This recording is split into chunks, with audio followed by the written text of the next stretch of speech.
मैं समीश वाले, lecturer in mechanical engineering department NIT polytechnic Nagpur, आप सबका स्वागत करता हूँ इस वीडियो लेक्चर सीरीज़ में, जो कि बेसिक मैकेनिकल इंजीनियरिंग सब्जेक्ट के ऊपर में जो second semester diploma in electrical engineering students के लिए। तो इस वीडियो लेक्चर सीरीज़ में अपन अपना 5th स्टार्ट कर चुके हैं, जिसका नाम है रेफ्रिजरेशन एंड एयर कंडीशनिंग, जो कि 16 मार्क्स के लिए एमएसबीटी थ्योरी एग्जाम में पूछा जाता है। और इस चैप्टर का जो कोर्स आउटकम है वो है check the broad base working of refrigeration and air conditioning. तो ये चैप्टर पढ़ने के बाद में आपको different refrigeration and air conditioning system की वर्किंग्स पता चलेंगी। और आज का जो अपना टॉपिक है वो है सेंट्रल एयर कंडीशनिंग। तो आज के वीडियो में अपन सेंट्रल एयर कंडीशनिंग के पार्ट्स, कौन से पार्ट्स कैसा काम करते हैं और उसकी वर्किंग देखने वाले हैं। तो आज का अपना टॉपिक स्टार्ट करने के पहले let us what is the learning outcome of today chapter. तो after completion of this video lecture, learner will be able to describe the construction and working with neat sketch of central air conditioning। तो आप लोग आज का video देखने के बाद में कंस्ट्रक्शन और वर्किंग विद डायग्राम बता पाओगे किसके, सेंट्रल एयर कंडीशनिंग सिस्टम के बारे में। इसके बाद में जो पीओ एंड पीएसओ मैप हो रहा है आज के वीडियो से, वो एक बार देख लेते हैं। तो सबसे पहला जो पीओ मैप हो रहा है वो है PO1, that is basic and discipline specific knowledge. तो आपको आज के वीडियो से बेसिक और डिसिप्लिन स्पेसिफिक नॉलेज मिलने वाला है, इसलिए ये पीओ मैप हो रहा है। दैन नेक्स्ट पीओ जो मैप हो रहा है that is PO4, engineering to experimental and practices. तो अपना जो नेक्स्ट पीओ मैप हो रहा है वो है PO4 and then next PO जो मैप हो रहा है वो है PO6, that is project management. तो प्रोजेक्ट मैनेजमेंट के बारे में आपको यहाँ पे इंडिविजुअली वर्क करोगे लाइफ। और लास्टली जो पीओ मैप हो रहा है वो है PO7, that is life long learning. तो ये पीओ आज के वीडियो से रिलेटेड अपने मैप हो रहे हैं। तो चलो अपन आज का अपना टॉपिक स्टार्ट करते हैं, that is central air conditioning system. तो इसके पहले जितने भी अपन ने एयर कंडीशनिंग सिस्टम देखे, दो एयर कंडीशनिंग सिस्टम देखे। सबसे पहला देखे थे विंडो एयर कंडीशनिंग सिस्टम और उसके बाद में देखे थे पैकेज एयर कंडीशनिंग सिस्टम। तो विंडो एयर कंडीशनिंग सिस्टम अपन कहाँ पर यूज़ करते थे, विंडो एयर कंडीशनिंग सिस्टम अपन कंफर्ट एयर कंडीशनिंग के लिए यूज़ करते थे, जहाँ पे ऑक्यूपेंट कम रहते थे, मतलब घर वगैरह में यूज़ करते थे जहाँ पे लोग कम रहते थे। और उसकी कैपेसिटी कितनी थी, 0.5 टन से 3 टन तक के, मतलब जहाँ पे भी अपने को कूलिंग 0.5 टन से 3 टन तक के करना है, वहाँ पे अपन कौन सी एयर कंडीशनिंग यूज़ करते हैं, विंडो एयर कंडीशनिंग। उसके बाद में अपन कल के वीडियो में देखे थे package air conditioning system. Last video में अपन ने क्या पढ़े थे, package air conditioning system. Package air conditioning system कहाँ पर यूज़ करते हैं अपन, पैकेज एयर कंडीशनिंग सिस्टम अपन यूज़ करते हैं जिसकी कैपेसिटी 3 से 15 टन तक के, जहाँ पे भी अपने को कूलिंग 3 से 15 टन तक के करना है वहाँ पे अपन यूज़ कर रहे थे पैकेज एयर कंडीशनिंग सिस्टम। तो आज देखते हैं सेंट्रल एयर कंडीशनिंग सिस्टम अपन कहाँ पर यूज़ करते हैं। तो सेंट्रल एयर कंडीशनिंग सिस्टम क्या होता है, this type of air conditioning system is adopted when when cooling capacity is required 25 ton और मोर। जहाँ पर भी 25 टन और उससे ज़्यादा अगर अपने को कूलिंग करना है वहाँ पर अपन यूज़ करते हैं क्या, सेंट्रल एयर कंडीशनिंग सिस्टम। तो जहाँ पर भी अपने को 25 टन से ज़्यादा एयर कंडीशनिंग करना है वहाँ पर अपन यूज़ करेंगे कौन सा air conditioning system, central air conditioning system. तो जहाँ जो बड़े बड़े मॉल्स है जहाँ पर जगह बहुत ज़्यादा ठंडी करना है, बहुत ज़्यादा स्पेस को ठंडा करना है, जिसका कूलिंग अपने को ज़्यादा चाहिए, वहाँ पर ऐसी जगह पर अपन यूज़ करते हैं कौन सी, सेंट्रल एयर कंडीशनिंग सिस्टम। तो इसके पहले भी जो अपन ने देखे थे विंडो एयर कंडीशनिंग सिस्टम, वो कंफर्ट एयर कंडीशनिंग सिस्टम में आता था, जबकि सेंट्रल एयर कंडीशनिंग सिस्टम कहाँ में आता है, कमर्शियल एयर कंडीशनिंग सिस्टम में। क्या में आता है, कमर्शियल एयर कंडीशनिंग सिस्टम में। तो ये याद रखना कि सेंट्रल एयर कंडीशनिंग सिस्टम क्या है, कौन से कहाँ पर यूज़ करते हैं, जहाँ पे कूलिंग कैपेसिटी रिक्वायर्ड अपने को 25 टन से ज़्यादा है।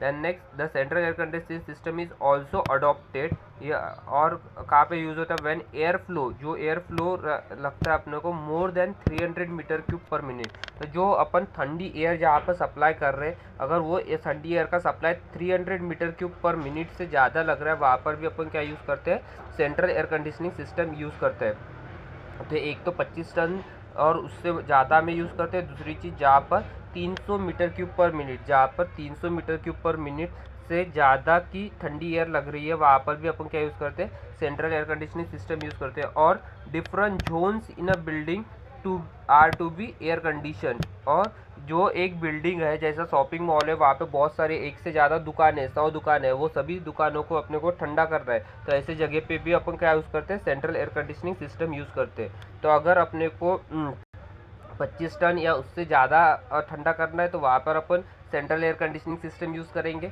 उसके बाद में अगर 300 मीटर के ऊपर मिनट से ज़्यादा का फ्लो होना तो वहाँ पर यूज़ करेंगे। और डिफरेंट जोन्स को अपने को ठंडा करना है एक ही बिल्डिंग में, तो वहाँ पर भी अपन क्या यूज़ करेंगे, central air conditioning system use करेंगे। देन नेक्स्ट, इसमें all components are grouped and placed in a central control room. तो ये जो सेंट्रल एयर कंडीशनिंग सिस्टम है, इसके जो भी कंपोनेंट्स रहेंगे ये सभी के सभी ग्रुप्ड किए जाते हैं और प्लेस किए जाते हैं एक ही सेंट्रल कंट्रोल रूम में, एक ही जगह प्लेस किया जाता है, जिसको बोला जाता है central control room.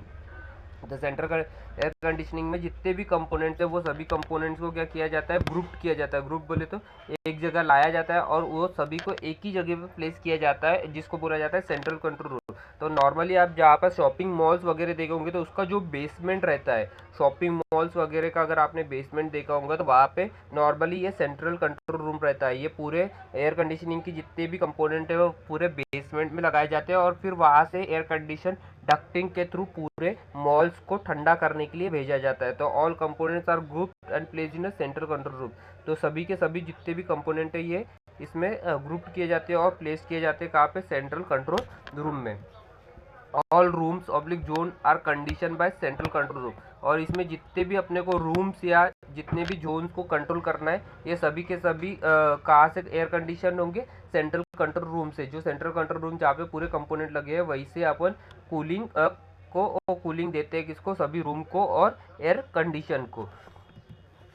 Used in shopping mall, large offices etcetera. जैसे कि मैंने बताया ये कहाँ पर यूज़ होता है, जहाँ पर बहुत ज़्यादा कैपेसिटीज़ है 25 टन से ज़्यादा, इसलिए ये शॉपिंग मॉल्स, लार्ज ऑफिसेज या फिर थिएटर्स वगैरह में ये central air conditioning system use होता है। तो ये है अपनी सेंट्रल एयर कंडीशनर। तो नेक्स्ट आने वाले स्लाइड में अपन इसके पार्ट्स देखेंगे और उसकी वर्किंग देखेंगे, किस तरीके से सेंट्रल एयर कंडीशनिंग सिस्टम काम करता है।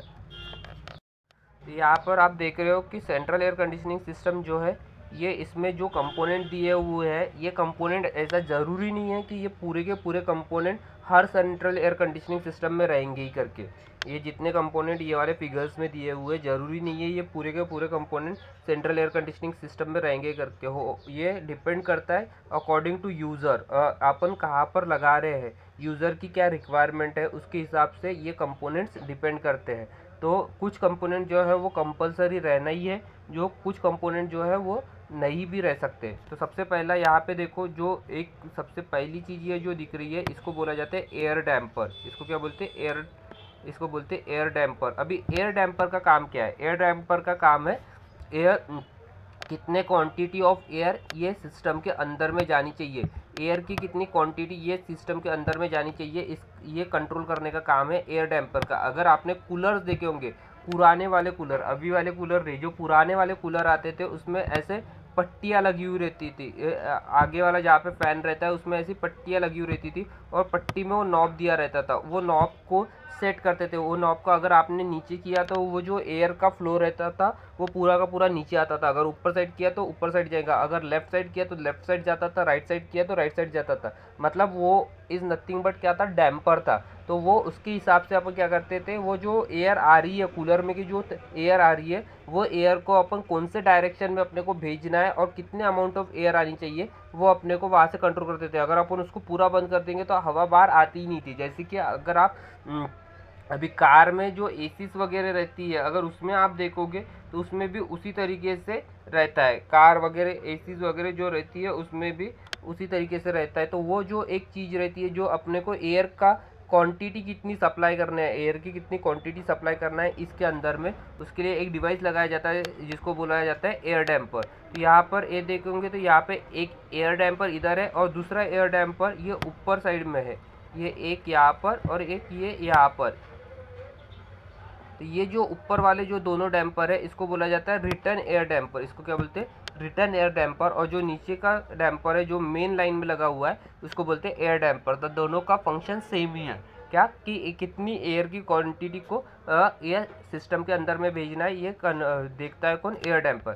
फिर उसके बाद में नेक्स्ट जो डिवाइस लगा है वो लगा है एयर फिल्टर। नेक्स्ट डिवाइस क्या लगा है, जो लगा है एयर फिल्टर। तो एयर फिल्टर का काम क्या है, जो भी एयर आ रही है एयर डैम्पर से, उसके अंदर में अगर कुछ डस्ट पार्टिकल्स वगैरह है, जो भी एयर आ रही है अपनी कहाँ से, एयर डैम्पर से, एटमॉस्फेयर से जो भी एयर आ रही है थ्रू एयर डैम्पर, अगर वो एटमॉस्फेरिक एयर में अगर कुछ डस्ट पार्टिकल्स अगर कुछ प्रेजेंट है तो उसको साफ करने का काम है किसका, एयर फिल्टर का। अगर क्योंकि अगर अपने वो एयर को साफ नहीं किए और वो वही कंटेमिनेटेड डस्ट पार्टिकल वाली एयर अगर अपने को जहाँ पर ठंडा करना है वो रूम में चली गई और वो रूम में अगर धूल वगैरह आ रही है, तो वो धूल वगैरह अगर अपने बॉडी में जाएंगे तो अपने को कंफर्टेबल फील नहीं करेंगे। आप एयर कंडीशनिंग इसलिए कर रहे हैं कि ह्यूमन बीइंग को कंफर्ट फील होना चाहिए, इसलिए सभी डस्ट पार्टिकल्स को रिमूव किया जाता है कहाँ से, पहले एयर कंडीशनिंग, वो एयर को ठंडा करने के पहले। तो ये एयर फिल्टर का काम है कि जो भी एटमॉस्फेरिक से एयर आ रही है वो पूरे की पूरी एयर को ठंडा करना। फिर उसके बाद में ये जो डिवाइस कंपोनेंट्स लगे दिख रहे हैं, ये एयर फिल्टर के बाद की ये जो कंपोनेंट लगे दिख रहे हैं, ये कंपोनेंट यूज़ होते हैं, ये इतने कंपोनेंट यूज़ होते हैं जब अपने को एयर कंडीशनिंग करना है। कौन से सीज़न में, समर सीज़न में।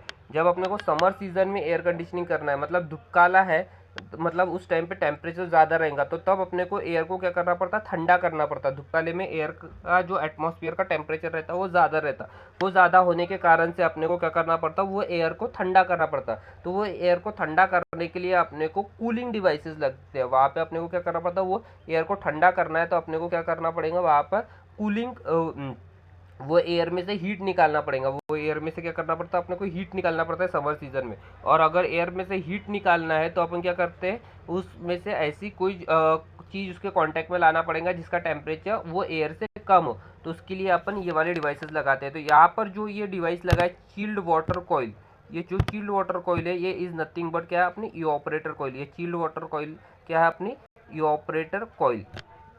ये चिल्ड वाटर कॉइल जो है ये अपनी इवापोरेटर कॉइल है। फिर उसके बाद में ये चिल्ड वाटर कॉइल कनेक्टेड रहता है थ्रू पंप। ये कैसे कनेक्टेड रहता है, थ्रू पंप। तो ये पंप का काम है कि ये चिल्ड वाटर कॉइल को वाटर सप्लाई करते रहता है। जहाँ पर भी अपने को ज़्यादा कूलिंग करना है वहाँ पर ये याद रखना कि अपन हरदम एयर कूल्ड कंडेंसर यूज़ करते हैं। जहाँ पे भी अपने को कूलिंग ज़्यादा चाहिए वहाँ पर अपन कौन सा कंडेंसर यूज़ करते हैं, एयर कूल्ड कंडेंसर यूज़ करते हैं। और जहाँ पे कूलिंग कम लगती है वहाँ पर अपन यूज़ करते हैं एयर कूल्ड कंडेंसर यूज़ करते हैं। और जहाँ पे अपने को कूलिंग ज़्यादा चाहिए वहाँ पर अपन यूज़ करते हैं वाटर कूल्ड कंडेंसर।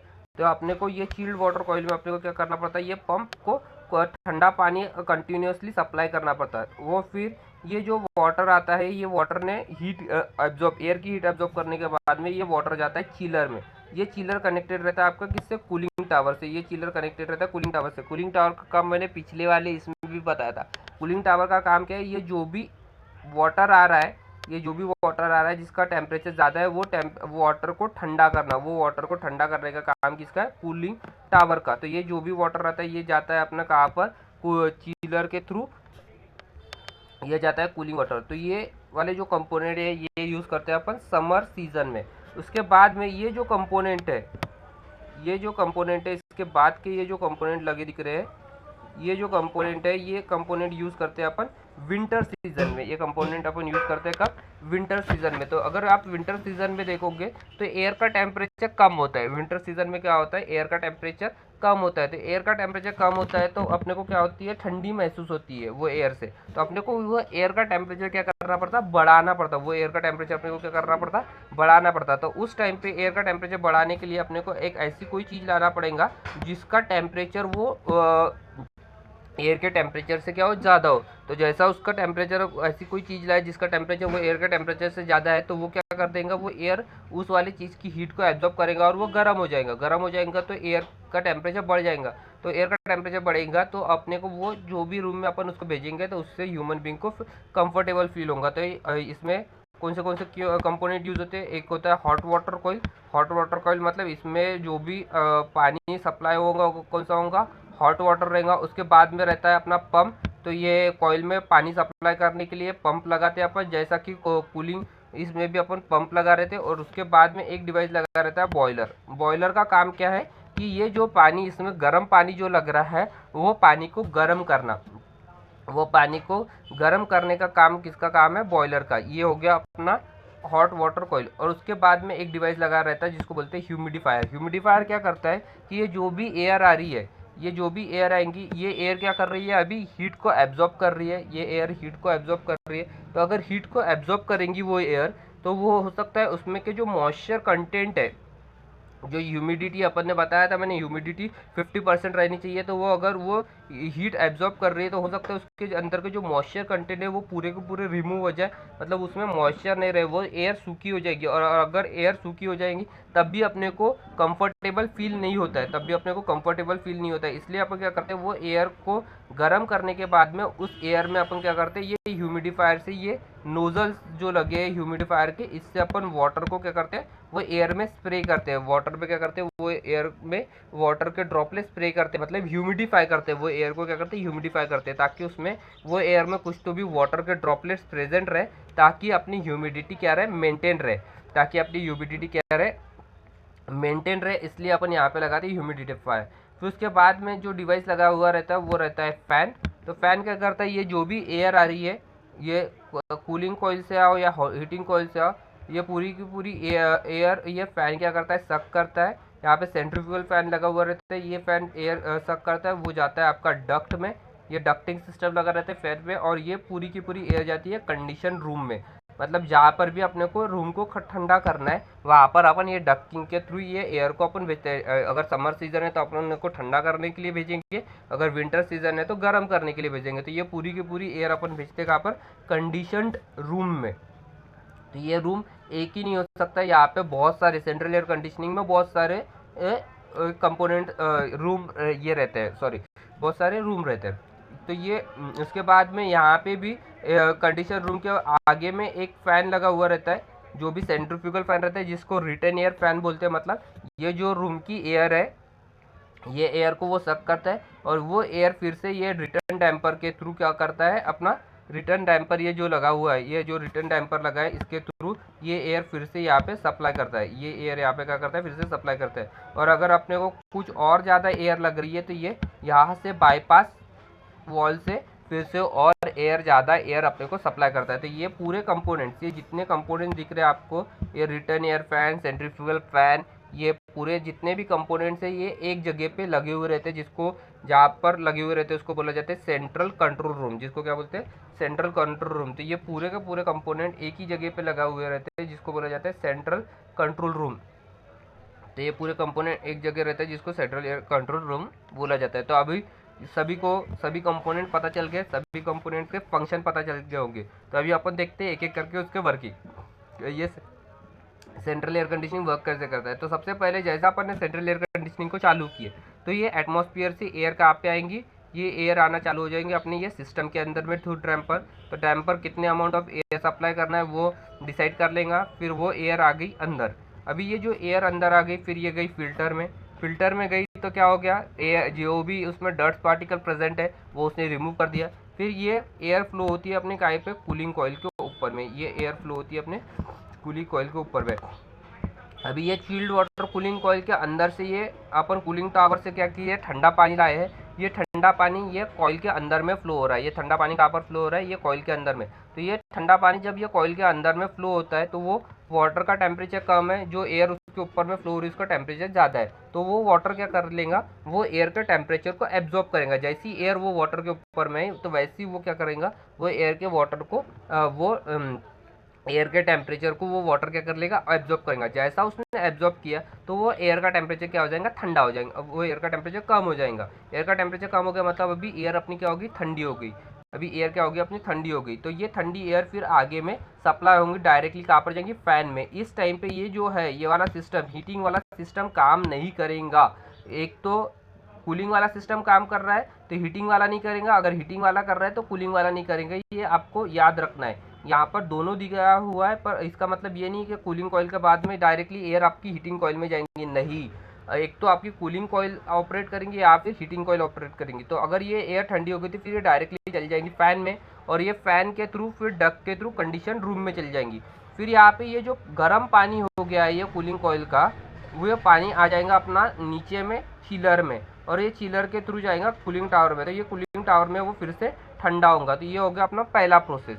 फिर अभी अगर अपने को एयर को ठंडा नहीं करना है, एयर को गर्म करना है, तो उस टाइम पे ये फिर से एयर आएंगी, ये एयर फिल्टर से फिल्टर होगा। इस टाइम पे एयर अपनी कूलिंग कॉइल के ऊपर में पास ना होकर अपनी पास होंगी कहाँ पर, हीटिंग कॉइल के ऊपर में। तो हीटिंग कॉइल में क्या है, अभी पानी गर्म है, एयर का टेम्परेचर कम है, तो वो क्या करेंगे, जो गर्म पानी है उसकी हीट को एब्जॉर्ब करेगा। जैसे ही उसने हीट को एब्जॉर्ब किया तो वो एयर का टेम्परेचर क्या हो जाएगा, बढ़ जाएगा। जब एयर का टेम्परेचर बढ़ेगा तो ये एयर आगे में जब फ्लाश होंगी तो ये ह्यूमिडिफायर क्या करेगा, वो एयर में वाटर के ड्रॉपलेट्स को स्प्रे करेगा ताकि वो ह्यूमिडिफाई कर सके, जाके उसका मॉइस्चर कंटेंट उसमें मेंटेन करे, और फिर वो वाटर के ड्रॉप एयर जाएंगी अपनी फैन में, और इस तरीके से अपना ये प्रोसेस चलते ही रहेगा। तो इस तरीके से अपनी सेंट्रल एयर कंडीशनिंग वर्क करती है। फिर ये यहाँ पे रिटर्न एयर जो लगा है ये यहाँ से एयर को लेता है, ये यहाँ पे इस तरीके से कंटिन्यूसली अपनी central air conditioning system work करते रहती है। क्लियर है? तो सेंट्रल एयर कंडीशनिंग सिस्टम जो ही मैंने अभी तक के बताया वही यहाँ पे लिखा हुआ है। The above figure shows the sketch of central air conditioning system. It consist of damper, क्या क्या रहता है उसमें, डैम्पर रहता है, एयर फिल्टर रहता है, चिल्ड वाटर कॉइल रहती है, डक रहता है और फैन रहता है। ये किसके लिए रहता है, अपना कूलिंग के लिए। और अगर अपने को हीटिंग रहेगा तो डैम्पर रहेगा, एयर वाटर कॉइल रहेगी, और हॉट वाटर कॉइल रहेंगे, डक रहेंगे और फैन रहेगा। Chilled water is used as cooling medium, यहाँ पे चिल्ड वाटर यूज कर cooling medium for central air conditioning system to decrease the temperature of air with the help of chiller. तो temperature of air अगर अपने को कम करना है तो अपन कूलिंग वाटर यूज करें। The chilled water from the evaporator called as chiller. Evaporator यहाँ पर क्या है, इवापोरेटर जो अपना चिलर है of refrigeration system is supplied to the cooling coil. तो इवापोरेटर की coil which is placed in the flow stream of the hot air. तो जहाँ से एयर फ्लो हो रही है वहाँ पे अपन वो कूलिंग कॉइल को क्या करते हैं, प्लेस करते हैं। The hot atmospheric air is passed over the cooling coil, cooling coil के ऊपर में जाते हैं। The atmospheric air comes in contact with the cooling coil, जब उसके ऊपर कूलिंग कॉइल के सरफेस पे and get cooled by rejecting heat to chilled water passing through the coil. तो जब वो हीट रिजेक्ट करते हैं then this conditioned air is supplied to room. ये क्या करते हैं, कंडीशन सप्लाई करते हुए, while the hot air from the cooling coil is send back to the cooling tower and chiller. तो जो भी हॉट वाटर रहेगा कूलिंग कॉइल में के वो सेंड बैक करते हैं अपन कूलिंग टावर में, और उसको चिलर में अपन वापस भेज देते हैं। तो इस तरीके से अपना central air conditioning system work करता है। देन नेक्स्ट देखते हैं अपन एडवांटेजेस क्या है सेंट्रल एयर कंडीशनिंग सिस्टम के।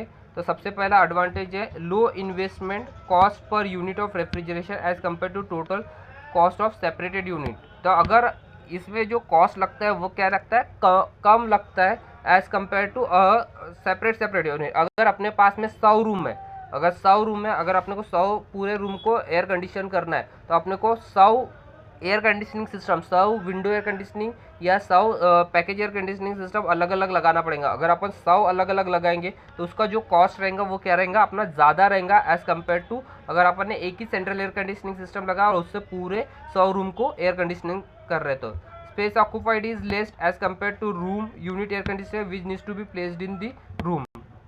इसमें जो स्पेस लगती है सेंट्रल एयर कंडीशनिंग सिस्टम में ये कम लगती है, क्योंकि ये रूम में अपन लगाते नहीं है, ये एक अपन सेंट्रल कंट्रोल रूम बनाते हैं वहाँ पर लगाते हैं, और यहाँ पे जहाँ पर अपने को कूलिंग करना है वहाँ पे सिर्फ एक क्या रहता है, डक के थ्रू आती रहती है, इसलिए इसमें स्पेस क्या रखती है, कम रखती है। बेटर एक्सेसिबिलिटी फॉर मेंटेनेंस, और यहाँ पर मेंटेनेंस भी इजीली हो जाता है क्योंकि पूरे के पूरे कंपोनेंट एक ही जगह पे लगे हुए हैं, तो अगर कुछ भी खराब हो रहा है तो वो एक जगह पे जाके वो पूरा का पूरा मेंटेनेंस कर लेता है। दी यूनिट कॉस्ट इज लेस पर यूनिट ऑफ रेफ्रिजरेशन, इसका जो कॉस्ट आता है वो भी कम आता है, क्योंकि अगर अपन ने 100 एयर कंडीशनिंग लगाया 100 रूम में तो उसके जो चलाने का खर्चा आएगा वो ज़्यादा आएगा, जबकि एक ही जगह पे लगाए और तो वो क्या रहेगा, उसका चलाने का खर्चा कम आएगा। No voice and vibration troubles are less to people in air conditioned places as the air conditioner plant is far away from the air conditioned places। तो इसमें नॉइज और वाइब्रेशन नहीं आएगा रूम के अंदर में, क्योंकि रूम के अंदर में अपन कोई भी कंपोनेंट नहीं लगा रहे, पूरे के पूरे कंपोनेंट कहाँ पे लगे हुए रहते हैं, सेंट्रल रूम में लगे हुए रहते हैं, इसलिए जहाँ पर भी अपन एयर कंडीशन कर रहे हैं वहाँ पे नॉइज भी नहीं आएंगी और वाइब्रेशन भी नहीं आएगा।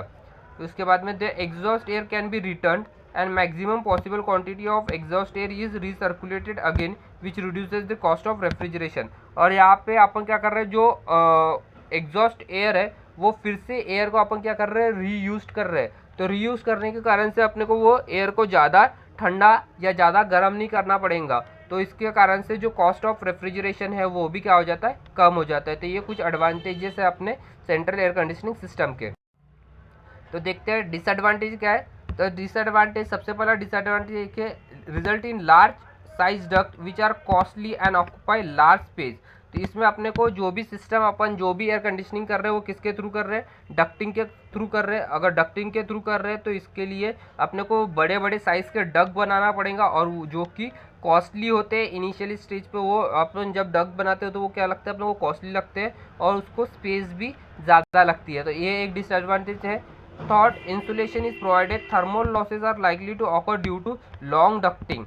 अपन इंसुलेशन तो प्रोवाइड करते ही है, पर डक्टिंग लंबी होने के कारण से उसमें से हीट लॉस भी होती है। इसके कारण से थोड़ा सा जो कूलिंग मिलती है वो अपने को जितना सेंट्रल रूम से निकलती है उतनी अपने रूम में नहीं मिलती है। तो ये दो डिसएडवांटेज है अपने सेंट्रल एयर कंडीशनिंग सिस्टम के। क्लियर है?